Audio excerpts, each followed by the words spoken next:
قال أعوذ بالله የትኛው ሼክ ነው አልኩት። አይ የእናንተ ንግግር ታዲያ ያንን ያስይዛል አለ። ልብ በሉ ያ ጀማዓ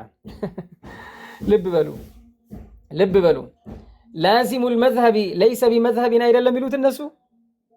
ምናልባት እቺ ነገር ተረድታችሁ ከሆነ ላዚሙል መዝሀቢ ለይሰ ቢመዝሀብ እነርሱ ራሳቸው ይህንን ይላሉ።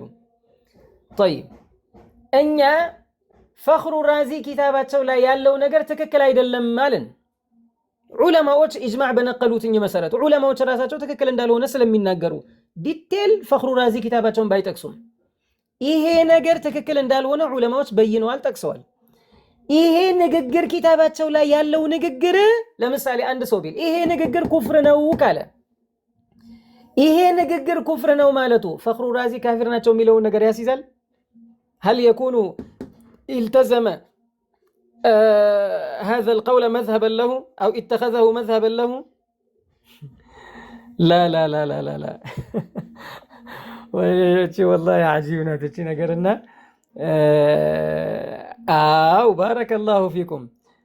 እሺ ይውላችሁ ለምንድነው ላዚሙ المذهب መዝሀብ ያልሆነው? ለምንድነው እነርሱ ባሩትኝ መመሪያ መሰረት ምንድነው የሚሉት እነሱ ላዚሙ المذهب ليس بمذهب አይደለም ወይ የምትሉት ይሉናል።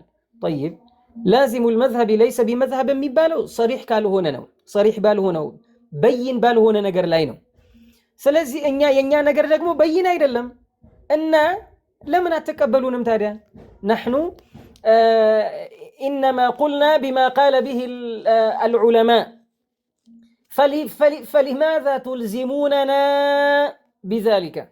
لماذا ነው ኢልዛም የምታደርጉን?